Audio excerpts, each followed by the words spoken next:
Bonjour Hélène Armand de la Denis Augustin, je vous envoie ce message depuis Le Mans pour vous donner de mes nouvelles et celui de mon fils parce qu'actuellement je suis en train de... Je m'inquiète beaucoup pour mon fils que j'ai plus vu depuis 2017 et vu les rituels macabres que font cette FM à Mons, je m'inquiète énormément pour lui et mon frère aussi qui est au Pays de Galles.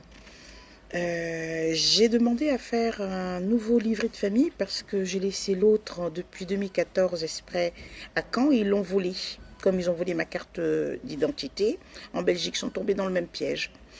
Donc j'ai envoyé au préfet du Val-de-Marne, où est né mon fils, il est né à Créteil, et à tous les maires du Val-de-Marne un message.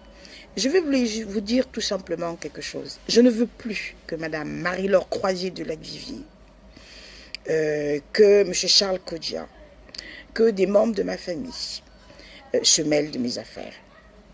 Dreamview Project, c'est un projet qui développe mon invention qui s'appelle Evansef, dont ils ne sont pas du tout au courant.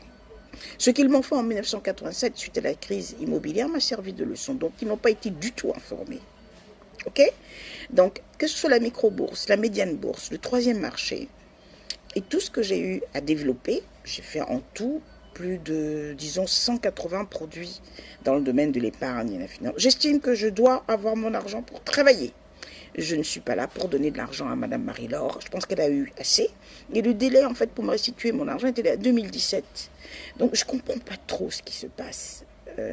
On a pris comme argument mon fils et je ne le trouve plus, mon fils. Donc, ça va très très loin et je ne veux rien donner aux Nations Unies. Ils devaient travailler eux-mêmes pour leur propre projet, comme moi, j'ai travaillé avec 10% de liberté. Il ne faut pas oublier ça, M. Attali. 10% de liberté. Je n'ai jamais, jusqu'à présent, je ne travaille pas, c'est extrêmement dur pour moi, parce qu'ils trafiquent les CV. Et là, je suis désolée. Je ne vais rien donner à Genève, ça ne m'intéresse pas du tout. Je vais développer mon projet, ok, et le vendre comme une expertise. C'est clair, net et précis. Ils n'ont qu'à faire exactement la même chose au lieu de se mettre derrière moi par satellite et me piller et me dénier et m'insulter encore. Donc toutes les décisions que ma petite sœur a prises en mon nom ne me concernent pas. Voilà. Et que Marie-Laure arrête tous ces mensonges, qu'elle arrête de décider à ma place. Même ma propre mère, ma feu mère, hein, qui n'a jamais profité de moi, elle n'oserait pas me faire une chose pareille. Intellectuel, oui, mais enfin, je pense que moi, je suis un enfant en avance, je suis un enfant précoce, et c'est pas pour ça qu'il faut abuser. Ok? Et juste lui faire la remarque, et qu'elle se rapproche de M. Trichet, parce qu'on me crée des problèmes ici au niveau de la Banque de France où ce clonage continue. Alors que c'est stupide, M. Trichet gardait et gérait mes fonds à l'époque avec Mme Marie-Laure quand elle était dans la rue du Bac, elle a eu cet appartement avec mon nom.